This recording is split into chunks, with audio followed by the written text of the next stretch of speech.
여호수아가 이같이 그 온 땅 곧 산지와 온 네겝과 고센 온 땅과 평지와 아라바와 이스라엘 산지와 평지를 점령하였으니 곧 세일로 올라가는 한락산에서부터 헤르몬산 아래 레바논 골짜기의 바알갓까지라. 그들의 왕들을 모두 잡아 쳐 죽였으며 여호수아가 그 모든 왕들과 싸운 지가 오랜 동안이라. 기브온 주민 히위 족속 외에는 이스라엘 자손과 화친한 성읍이 하나도 없고 이스라엘 자손이 싸워서 다 점령하였으니 그들의 마음이 완악하여 이스라엘을 대적하여 싸우러 온 것은 여호와께서 그리하게 하신 것이라.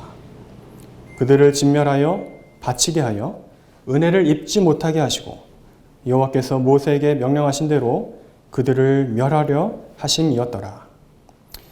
그때 여호수아가 가서 산지와 헤브론과 드빌과 아납과 유다 온 산지와 이스라엘의 온 산지에서 아낙 사람들을 멸절하고 그가 또 그들의 성읍들을 진멸하여 바쳤으므로 이스라엘 자손의 땅에는 아낙 사람들이 하나도 남지 아니하였고 가사와 가드와 아슬드만 남았더라. 이와 같이 여호수아가 여호와께서 모세에게 말씀하신 대로 그 온 땅을 점령하여 이스라엘 지파의 구분에 따라 기업으로 주매 그 땅에 전쟁이 그쳤더라.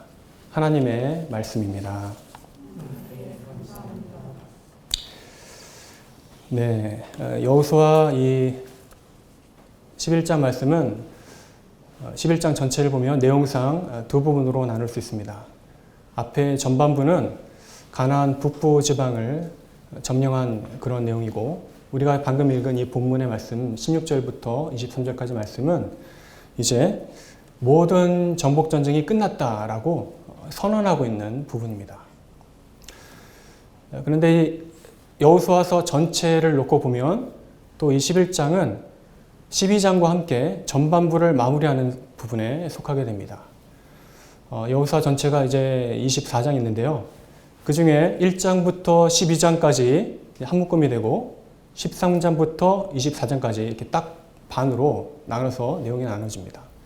그래서 1장부터 12장까지는 이스라엘의 실제 정복의 역사이고 13장부터 24장까지는 그 정복된 땅이 분배되는 역사입니다. 정복의 역사, 분배의 역사 이렇게 나눠집니다. 따라서 오늘 본문은 이제 정복이 다 끝났고 이제 앞으로 분배가 이어질 것이다. 이 땅이 지파별로 골고루 나눠질 것이다. 이것을 연결해주는 그런 본문이라고 할 수 있습니다. 자, 그렇다면 지금까지 이스라엘은 어디를 정복했고 또 그 땅들이 어떻게 이제 분배되어야 할까요? 오늘 16절부터 그것을 간략하게 요약하는 것을 알 수 있습니다. 먼저 16절에 보시면 여호수아가 이같이 그 온 땅을 점령하매 산지와 온 네겝과 고센 온 땅과 평지와 그리고 아라바와 이스라엘 산지와 평지를 점령하였으니 라고 말하고 있습니다.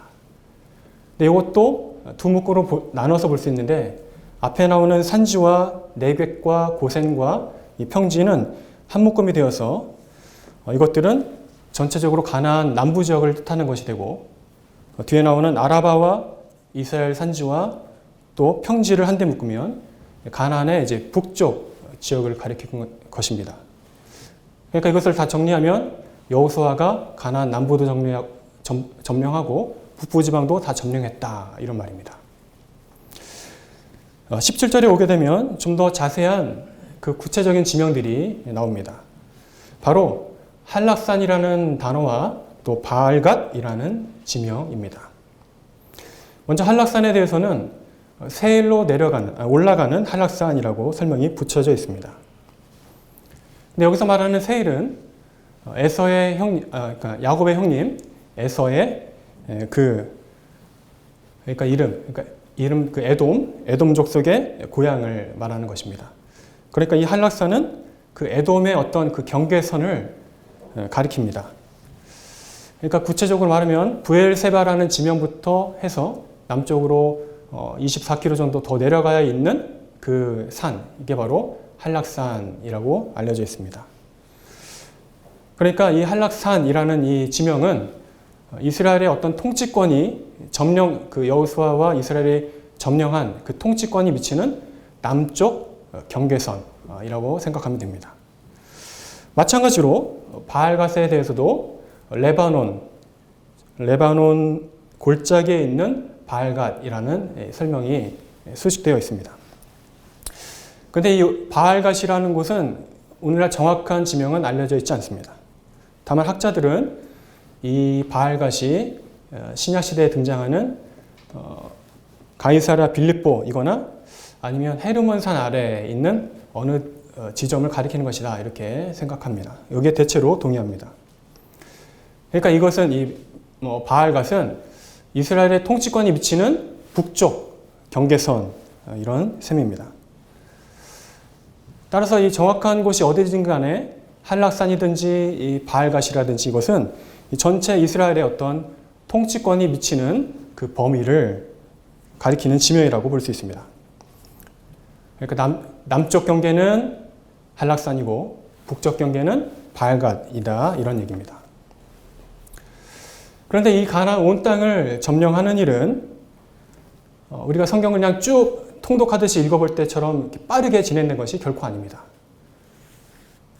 이 가나안 땅을 점령하는 일은 굉장히 오랜 시간이 걸렸습니다. 그것을 바로 18절이 요약해서 말해주고 있습니다. 18절 말씀을 보면 여호수아가 그 모든 왕들과 싸운 지가 오랫동안이다 이렇게 오랜 동안이다 라고 말하고 있습니다. 여기서 그 모든 왕들과 싸웠다고 말하고 있습니다. 모든 왕들 다 싸웠다는 거죠. 근데 여기서 말하는 이 왕들은 가나안 지방 곳곳을 다스리고 있는 크고 작은 성읍을 다스리고 있는 통치자들을 말합니다. 뒤에 보시면 이제 나중에 우리가 배우게 될 것인데 여호수아서 12장 마지막 절 보면은 그 왕들의 숫자가 나오는데 모두 31명이다 라고 말하고 있습니다. 그러니까 최소한 여호수아와 이스라엘은 31개 이상의 그런 고읍들을, 그러니까 성읍들을 점령한 것입니다.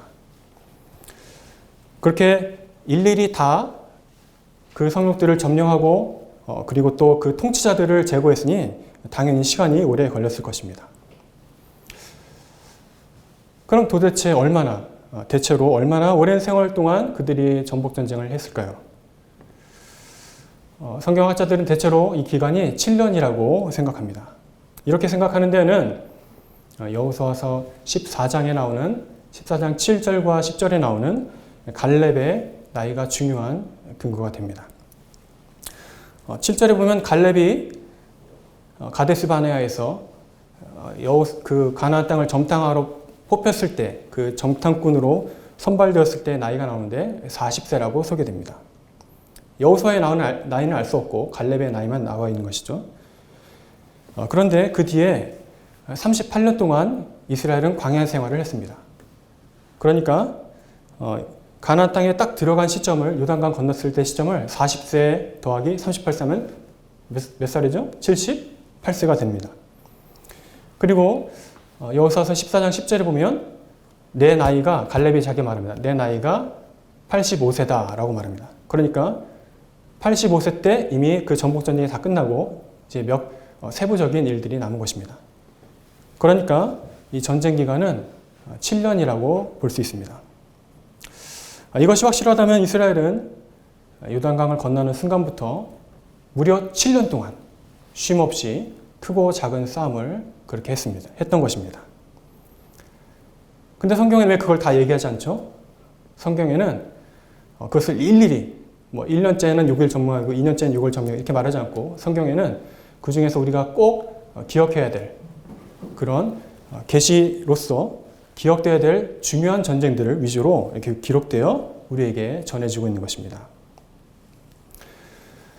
그러면서 성경은 또 우리에게 기억해야 할 것이 한 가지 더 있음을 그 다음 절에서 분명히 말하고 있습니다. 그래서 한 가지 이 7년이라는 전복전쟁 기간 동안 예외적인 사건이 있었다고 말하는 것입니다. 그것은 바로 자기들이 먼 나라에서 왔다고 이스라엘을 속여가지고 이스라엘과 조약을 맺어서 유일하게 목숨을 건진 기브온 주민 히위 족속들에 대한 이야기입니다. 19절이네. 19절 보시면 기브온 주민 히위 족속 외에는 이스라엘 자손과 화친한 성읍이 하나도 없고 이스라엘 자손이 싸워서 다 점령하였으니 라고 말합니다. 기브온 주민 휘이 족속 외에는 이스라엘과 화친한 성읍이 하나도 없다. 이 말은 가나안 족속들, 수많은 족속들 가운데 오직 기브온 주민들만, 기브온만 유일하게 전쟁 없이 얻은 성읍이라는 뜻입니다. 그러면서 동시에 이스라엘과 맞선 모든 가나안 주민들은 다 하나같이 철저히 멸망당했다. 이것을 말하는 것입니다. 그러면 왜 가나안 족속들은 이렇게 긴 시간이 있었는데도 불구하고 7년이라는 시간이 그들에게 주어졌음에도 불구하고 기본 주민들처럼 우리도 항복하자, 우리도 하나님께 나아가자 이렇게 하지 않고 오히려 이스라엘과 맞서 싸웠고 그래서 결과적으로 다 진멸하게 되었을까요? 왜 그들은 하나님께 항복하는 길 대신에 하나님과 맞서 싸우려는 그 길을 택했을까요? 이에 대한 답이 바로 20절입니다. 그들의 마음이 완악하여 이스라엘을 대적하여 싸우러 온 것은 여호와께서 그리하게 하신 것이라. 왜 싸웠을까요? 그들의 마음이 완악했기 때문입니다. 그래서 이스라엘과 싸웠습니다. 그런데 여기서 더 중요한 말씀입니다. 그렇게 된 것은 여호와께서 그리하게 하신 것이다 라는 말씀입니다.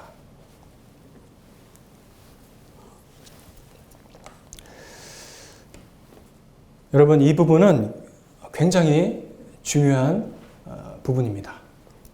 왜냐하면 여기를 잘못 이해하면 모든 것이 하나님 탓이 되어버립니다. 잘못 이해하면 죄는 자기가 지어놓고 하나님이 죄를 지게 하셨잖아요. 이렇게 한다든지 또 아니면 하나님 너무 불공평하시다. 죄인한테 회개할 기회도 안 주고 그렇게 그냥 다 심판하시고 멸망시켜 버리는구나. 부당하다. 이렇게 성경과 우리 기독교 정통적인 교리를 아주 크게 오해하게 만드는 부분들입니다. 이런 부분을 우리가 잘 읽어야 되는 것이죠. 자, 그러면 여호와께서 그리하게 하신 것이다. 여호와께서 그렇게 하셨다. 그렇게 되도록 하셨다.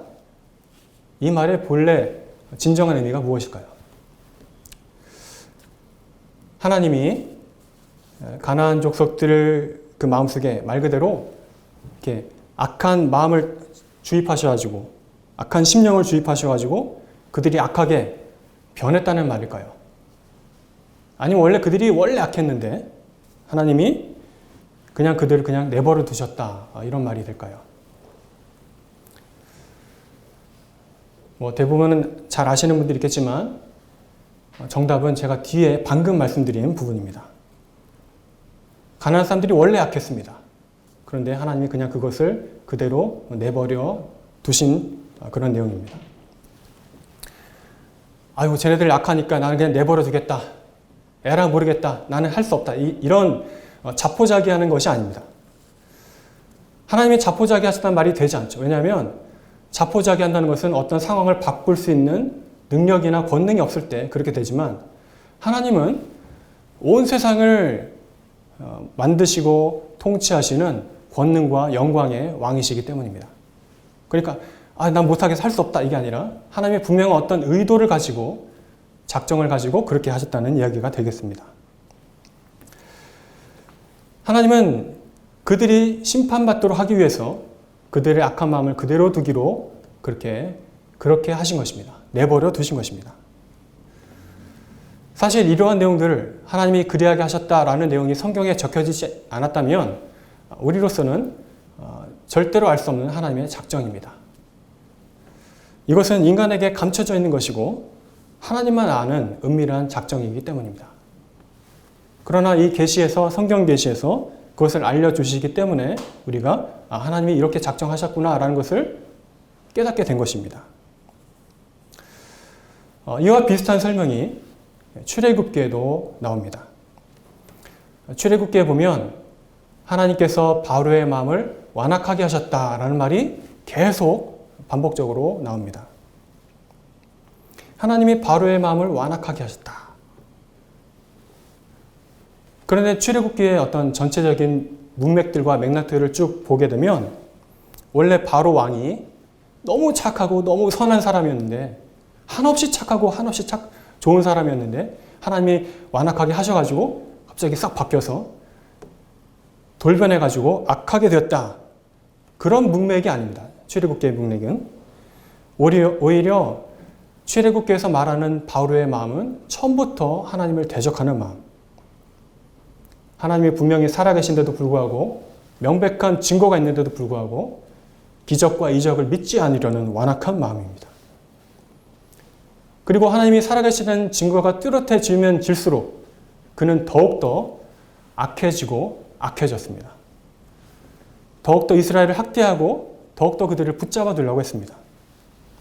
한마디로 하나님이 어떻게 하신 것이 아니라 자기 스스로 마음껏 아주 자유롭게 그렇게 죄로 치달은 것입니다.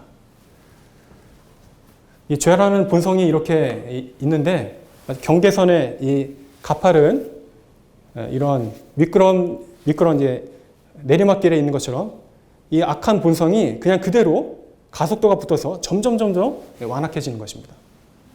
밀지 않아도 땡기지 않아도 그냥 스스로 가속도가 붙어서 죄가 더욱더 번성하고 더욱더 악해지는 것. 그것이 바로의 마음을 완악하게 하신 것. 그리고 그냥 내버려 두신 것입니다. 오늘 본문도 이와 같습니다. 20절에 나와 있는 하나님이 그리하게 하셨다. 여호와께서 그리하게 하셨다. 이 말씀은 하나님이 그 가나안 사람들의 마음 완악한 그대로 그냥 그대로 그들을 내버려 두셨다라는 말입니다. 그들이 악한 본성대로 자유롭게 악을 행하여서 하나님의 심판을 받게끔 그냥 그들을 내버려 두셨다라는 말씀입니다. 이 내용은 본문 그 말씀 바로 위에 나오는 말씀 은혜를 입지 못하게 하시고라는 말과 아주 밀접하게 관련 있는 내용입니다. 즉 인간의 본성 그대로 악을 행하도록 하나님이 내버려 두신 것은 하나님이 그들에게 은혜를 주지 않겠다라는 그러한 뜻을 포함하는 것입니다. 나는 그들에게 은혜를 주지 않겠다. 이 말과 내버려 두신 것은 서로 같은 의미가 있습니다. 그래서 죄는 자기 마음대로 막 지어놓고서 자기 본성을 따라서 하고 싶은 대로 다 해놓고서 하나님한테 왜 나한테는 은혜를 주지 않느냐 이렇게 항의하는 것은 너무나 말이 안 됩니다. 하나님께 모든 죄의 탓을 돌리는 것은 결코 있을 수 없는 일입니다. 우리 죄의 책임을 하나님께 돌릴 수가 없습니다. 왜냐하면 하나님은 그 악한 사람들에게 너는 죄를 지어야 한다 강요하고 또 죄를 짓도록 조종하고 또 그들을 마음을 어지럽혀가지고 그래서 마치 로봇처럼 그렇게 죄를 짓도록 가도록 하신 것이 아니기 때문입니다. 그들은 자기들의 자유의지로 자유롭게 마음껏 죄의 길로 갔습니다. 예를 들어서 대통령의 어떤 사면권이 있는데 이 사면권은 그 통치자의 고유한 권리입니다. 의무사항이 아니죠. 대통령은 죄인을 사면할 수도 있고 죄인을 사면하지 않을 수도 있습니다.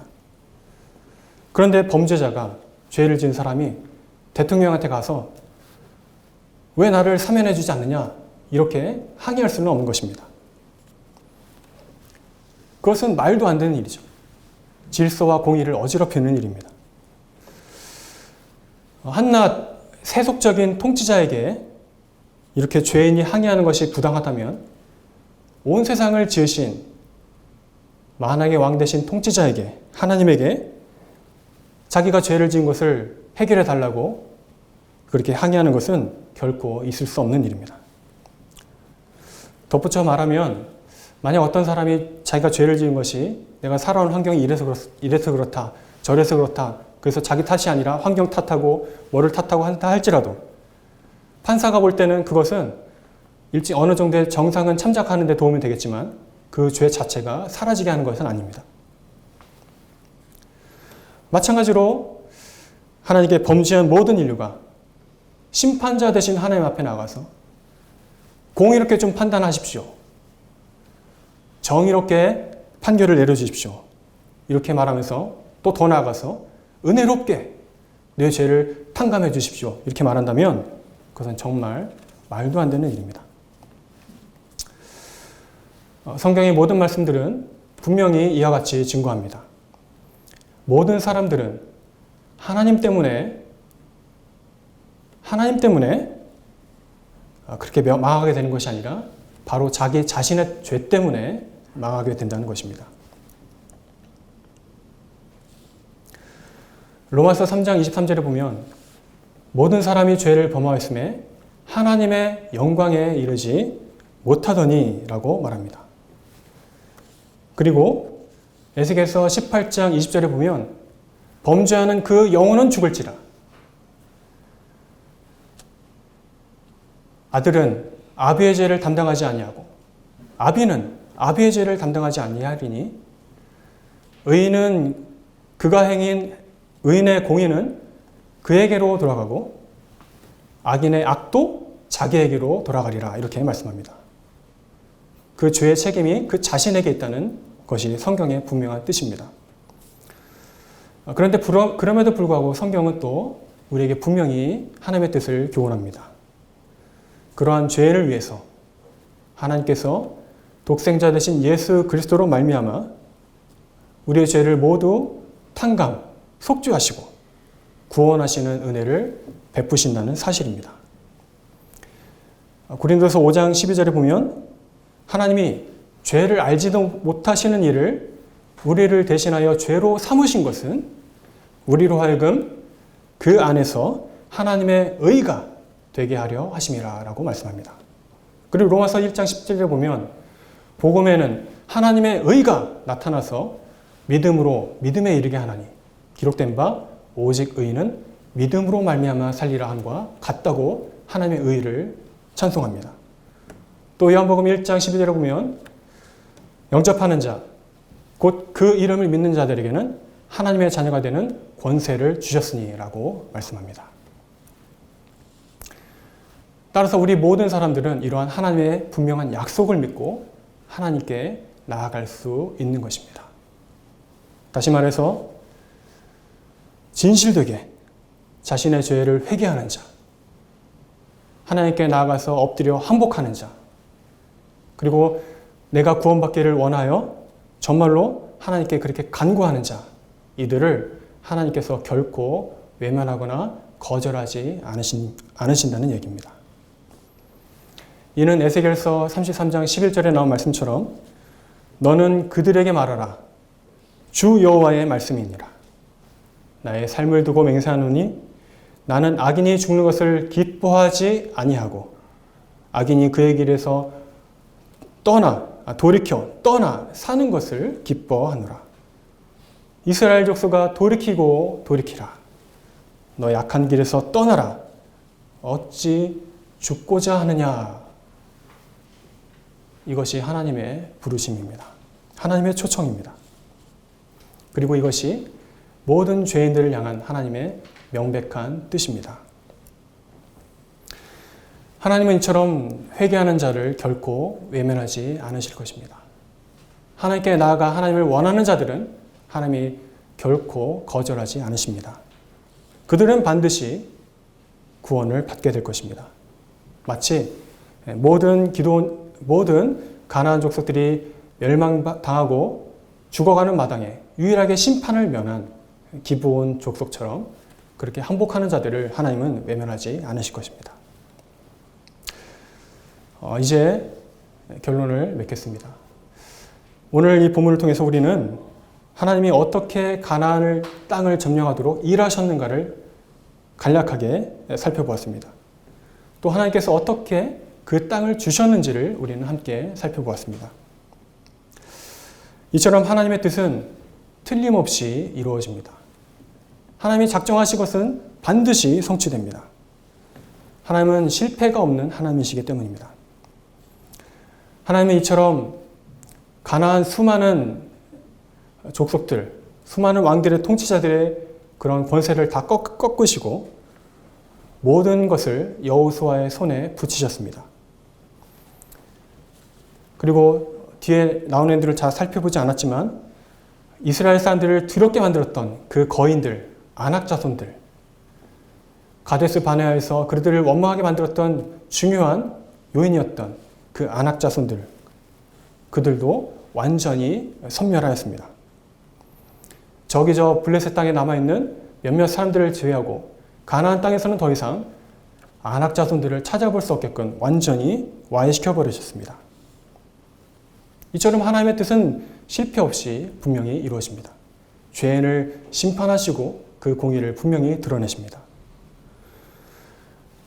또한 하나님이 이렇게 죄인을 심판하시고 죄를 벌하시고 심판하시지만 동시에 그 죄인들이 회개하고 또 항복하고 주께 나오면 하나님은 반드시 그들을 받아주시지 결코 외면하지 않으실 것입니다. 정리하면 하나님은 세상을 통치하십니다. 그런데 한편으로는 완전한 공의로 통치하시고 한편으로는 완전한 사랑으로 통치하시는 것입니다. 이러한 하나님의 통치를 믿는 것이 우리의 할 일입니다. 달리 말하면 신자는 하나님의 그러한 섭리를 믿는 사람들입니다. 하나님의 섭리를 믿는 것은 우리가 하나님의 은혜를 의지할 때에 깨닫게 됩니다. 내 힘을 의지하거나 또 완악하게 마음을 가지면 하나님의 섭리를 결코 깨달을 수 없지만 하나님을 의지하고 하나님의 은혜를 힘입어서 나아가는 자들은 이것이 하나님의 섭리구나 라고 고백하게 될 것입니다. 그의 삶에서 그런 하나님의 은혜를 깨닫게 될 것입니다. 이것은 마치 창세기 45장의 요셉의 고백처럼 내가 이렇게 이집트에 온 것은 형님들이 나를 팔아서가 아니라 하나님이 그렇게 나를 보내셨다라고 하나님의 섭리를 고백하게 되는 방식과 같습니다. 돌아보니 그때는 몰랐지만 하나님이 온 세계를 다스리셨고 또 그것이 하나님의 섭리였다라고 고백하게 됩니다. 이처럼 우리의 삶은 지금 당장은 다 이해할 수 없는 것들이 너무나 많습니다. 지금 다 깨달을 수 없는 것들이 너무나 많습니다. 하지만 분명한 것은 우리가 다 이해하지 못한다 할지라도 하나님은 이 세계를 완전한 통치로 다스리고 계십니다. 하나님은 또 완전한 섭리를 가지고 목적을 가지고 이 세계를 운영하십니다. 이 세상 통치자들의 권세와 또 권력과 문화와 사회 모든 것들은 하나님의 통치 아래 있으며 심지어는 질병들과 모든 것들도 하나님의 섭리하시는 바가 분명히 있다는 것을 우리는 믿어야 할 것입니다. 반드시 하나님의 말씀이 이루어질 것이며 그 약속대로 우리가 믿을 때에 하나님의 은혜를 깨닫게 되는 것입니다. 오늘도 하나님은 우리의 삶에도 여전히 살아서 역사하시고 또 섭리하십니다. 특별히 신자들의 삶 가운데 하나님께서는 모든 것이 합력하여 선을 이루도록 섭리하시고 역사하십니다. 그런 하나님의 섭리를 믿으며 어떠한 상황에서도 하나님의 통치와 섭리를 붙잡아 사는 은혜를 의지하는 굳건한 신앙으로 그렇게 승리하게 되시기를 주님 이름으로 간절히 소원합니다. 기도하겠습니다.